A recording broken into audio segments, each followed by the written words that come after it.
Cash discount, एक trade discount, एक cash discount. ध्यान से देखना, मजेदार point. Cash discount is shown separately in the books, cash discount is shown separately in the books. कह रहे सर कैसे, मतलब एग्जाम्पल से समझ लेते हैं सीधा। ध्यान से देखना, goods worth rupees 50,000 sold at 10% cash discount, sold at 10% cash discount। कोई और एग्जिस्ट नहीं करता, मतलब ट्रेड डिस्काउंट नहीं है, गिवन नहीं है, कुछ भी मेंशन नहीं है, तो लिस्ट प्राइस 50,000, क्या ट्रेड डिस्काउंट है? नहीं है। तो ये दिखाने की जरूरत नहीं, बस आपकी अंडरस्टैंडिंग के लिए दिखा रहा हूँ कि लिस्ट प्राइस में से पहले क्या माइनस, पहले क्या माइनस होता है? Trade discount. कुछ नहीं है। सेल वैल्यू, इसको बोलते हैं इनवॉइस प्राइस। क्या बोलते हैं इसको? Invoice price minus cash discount. Cash discount क्या है? 10%। कैश डिस्काउंट क्या है? 10%। 45,000, 45,000, कोई भी डाउट? अब ध्यान से देखना, ध्यान से देखना, ध्यान से देखना, क्या है ये? Cash receive. तो कैश डिस्काउंट 5,000 है। कैश डिस्काउंट में ट्रांजैक्शन कैसे दिखाते हैं? Transaction will always be recorded at the invoice price. Transaction will always be recorded at the invoice price. Invoice bill बना है 50,000 रुपए का, तो अगर उसने 5,000 रुपीज दे भी दिए, कैश डिस्काउंट दिया ही कब जाता है? कैश डिस्काउंट पेमेंट के टाइम। कैश डिस्काउंट की बड़ी सिंपल सी कंडीशन है, पैसे दो डिस्काउंट लो। क्रेडिट ट्रांजैक्शंस पे कैश डिस्काउंट नहीं होता। Cash discount okay. इस केस में the transaction will be recorded at total value. The transaction will be recorded at total value का मतलब सेल वैल्यू इनवॉइस प्राइस। उसमें भी था इनवॉइस प्राइस, वो नेट वैल्यू थी, बिकॉज ट्रेड डिस्काउंट था ना, तो डिडक्ट हो गया था। यहाँ पे भी transaction is being recorded at invoice value, sale price. 50,000 पे ट्रांजैक्शन रिकॉर्ड होगी, cash discount will be shown separately. करे कैसे? ध्यान से देखना, अकाउंटिंग इक्वेशन में कैसे दिखाएंगे? कैश में एक्सक्यूज मी, कैश में plus 45,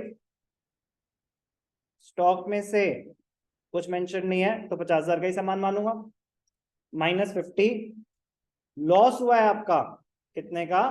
5,000। Cash discount is shown separately in the books. फिर डाउट आएगा, सर भाई ट्रेड डिस्काउंट नहीं दिखाया था, आप कैश डिस्काउंट दिखा रहे हो। कह रहे भाई साहब कैश डिस्काउंट मैंने दिया है टाइमली पेमेंट की वजह से, आप दो, आप भी ले लो, ये मुझे कुछ से छुपाना ही नहीं, ये तो मेरी एक कॉस्ट है। ये तो जो कैश डिस्काउंट एक एक्सपेंस होता है, एक कॉस्ट है। किस चीज की कॉस्ट है? पैसा। इसे फाइनेंस कॉस्ट बोलते हैं। क्या बोलते हैं? फाइनेंस कॉस्ट है ये तो एक तरह की। आपको पैसा टाइमली मिलेगा, आप आगे बिजनेस में और सामान खरीद पाएंगे, आपका बिजनेस एक्सपैंड होगा। तो आप वो तो दिखाना चाहोगे अपने डेटर्स को कि ले देख ले, इसको दिया है मैंने 5% कैश डिस्काउंट, तू भी पेमेंट कर टाइमली, तू भी ले ले। यस और नो? तो इसमें आप चाहोगे कि आप दिखना चाहिए ताकि टाइमली कलेक्शन आए मेरी। वहां तो क्रेडिट ट्रांजैक्शन पे भी आप ऑफर कर रहे हो, तो वहां तो पैसे मिल नहीं रहे, वहां कोई एडवांटेज तो है नहीं। यहाँ तो एडवांटेज है ना, you are motivating the debtors to make timely payments. तो यहाँ पे आप दिखाने में कोई हर्ज नहीं है। तो cash discount it is the reduction. Cash discount ठीक है, ठीक है, ठीक है। Cash discount is the discount allowed for timely payment. Condition ही बड़ी सिंपल सी है, टाइमली पेमेंट। अगर आप मुझे एक हफ्ते में पेमेंट करेंगे तो आपको डिस्काउंट मिलेगा। तो वो जो डिस्काउंट मिलेगा वो ट्रेड डिस्काउंट है या कैश डिस्काउंट?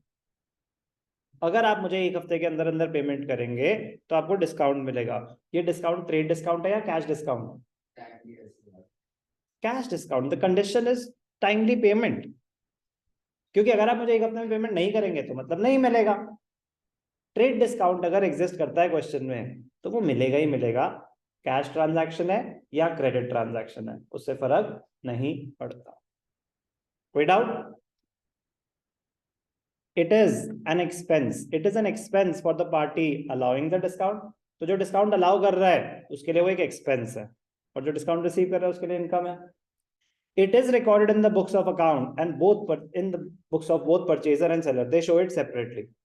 तो परचेजर ने जब ये फॉर एग्जांपल 1 लाख का सामान है, 10% ट्रेड डिस्काउंट भी कैश डिस्काउंट भी। चलो मैं एग्जांपल क्रिएट करके दिखाता हूँ। ये कैश डिस्काउंट क्लियर है। अब मैं एक और एग्जांपल क्रिएट करता हूँ। चलो पहले ये सुन लो, एडवांटेजेस सुन लो, फिर कैश डिस्काउंट कर लेते हैं। एक और एग्जांपल, पहले कैश डिस्काउंट का।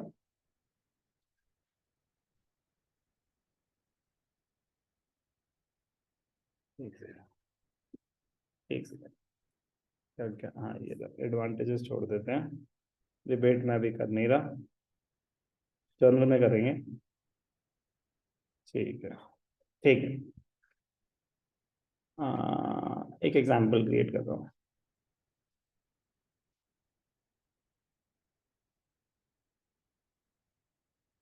ये आपको समझ आ गया कि अगर कैश डिस्काउंट है तो क्या होगा, प्रेजेंटेशन कैसे है, कोई भी doubt?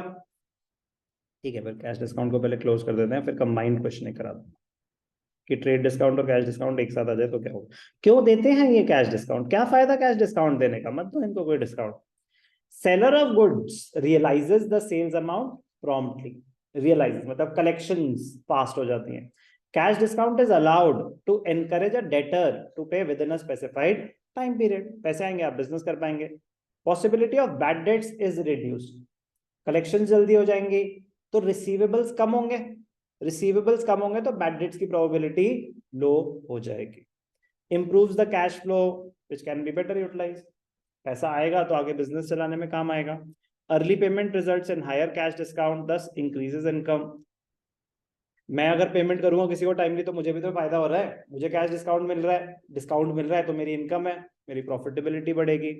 Better cash discount earning enables selling of goods at lower prices, कि अगर मुझे डिस्काउंटेड मिलेगा सामान तो आगे बेचना मेरे लिए और इजी हो जाएगा, मैं भी आगे डिस्काउंट्स ऑफर कर पाऊंगा। Okay okay.